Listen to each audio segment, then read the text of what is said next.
Welcome to my channel. This is Sushant sir. তোমাদের request আরো একটি ইম্পর্টেন্ট ক্লাসে চলে আসলাম।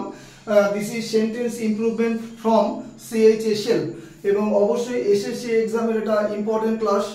প্রত্যেকে জানো এসএসসি 3টে এক্সামের কোচিং আমি দেই, অবশ্যই CGL 10+2 যেটাকে তোমরা CHSL বলো, এবং ভেরি ভেরি ইম্পর্টেন্ট MTS যেখানে পাওয়ানোর চান্সটা অনেক অনেক বেশি থাকে, কারণ সম্পূর্ণ অর্থাৎ তোমার কম্পিটিটিভ ইংলিশের পার্টটা এবং যে জেনারেল অ্যাওয়ারনেসের পার্টটা, এই দুটো পার্ট নিজে দায়িত্ব আমি করাই।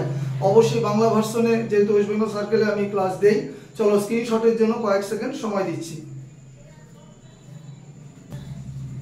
ক্লাস শুরু করি। This is Sushant sir. কি বলেছে দেখো, টপিক সেন্টেন্স ইমপ্রুভমেন্ট অর্থাৎ এরর কারেকশনের সেকেন্ড পার্ট বা ছোট ভাই যাই বলি, সেন্টেন্স ইমপ্রুভমেন্ট অর্থাৎ সেন্টেন্সে যেই পার্টটা আন্ডারলাইন করা থাকবে, যদি কোনো ভুল থাকে তাহলে 3টে অপশনের মধ্যে একটা হবে, আর যদি ভুল না থাকে তাহলে আমার চতুর্থ অপশনটা নেবে, মানে নো ইমপ্রুভমেন্ট হবে।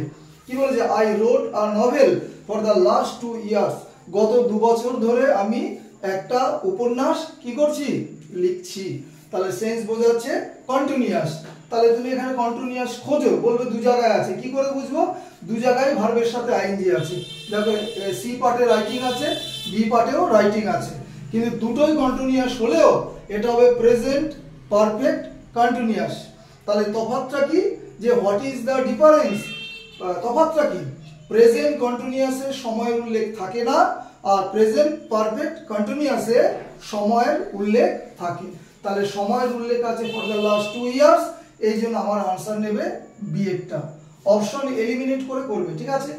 নাম্বার 2 খুব important, how much does it cost to travels from the airport to Noida, অর্থাৎ এয়ারপোর্ট থেকে নয়ডা যেতে কত খরচ পড়বে, ঠিক আছে। আন্ডারলাইন কি আছে, ট্রাভেলস, তার আগে কি আছে দেখো টু, তাহলে কি নিচে ইনফিনিটিভ লজিক, তাই না, অসমাপিক ক্রিয়া 2 + V1, তাহলে 2 + V1 অবশ্যই আছে, কিন্তু এখানে ভুলটা কোথায়, V1 এর সাথে S/S লাগানো আছে, দেখো S লাগানো আছে, তাহলে আমার এখানে সঠিক আনসার নেবে ট্রাভেল, ঠিক আছে। নেক্সট দেখো 3 নাম্বার মোস্ট ইম্পর্টেন্ট, মাই নিস, উচ্চারণটা নাইস হয় না, ভাতিজা ভাইপো যাই বলি। তাহলে my niece pick me up from station if she gets short leave from her office, যদি সে অফিস থেকে খুব অল্প সময়ের জন্য ছুটি পায়, শর্ট লিভ পায়, তাহলে আমার নিস, নিস বলতে এখানে শিখে বোঝাচ্ছে সে কিন্তু আমাকে পিক আপ করে নেবে, তাই না।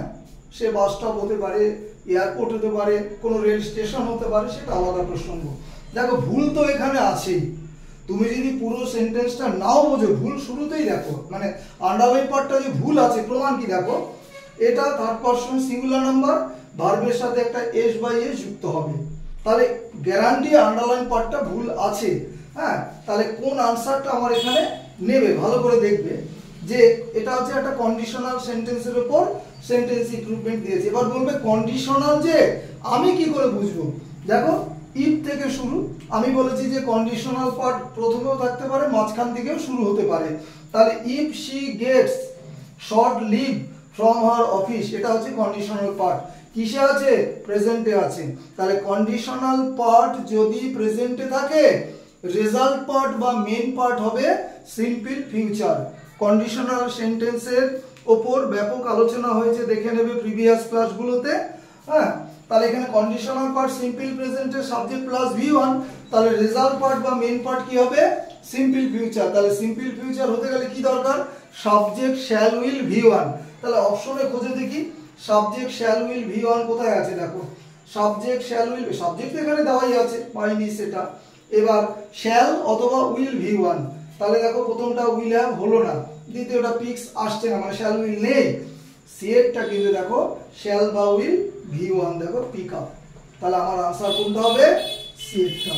আরেকবার বুঝে নাও, কন্ডিশনাল পার্ট যদি সিম্পল প্রেজেন্টে থাকে, আমার বাদবাকি পার্টটা যেটাকে রেজাল্ট পার্টও বলতে পারো, মেইন পার্টও বলতে পারো, সেটা কিন্তু সিম্পল ফিউচারে হবে। অর্থাৎ কন্ডিশনাল 3-4 রকমের, 0, 1, 2, 3। পরবর্তী কোনো এক ক্লাসে আবার ডিসকাস করব। চলো ক্লাস শেষ করছি। Have a good night.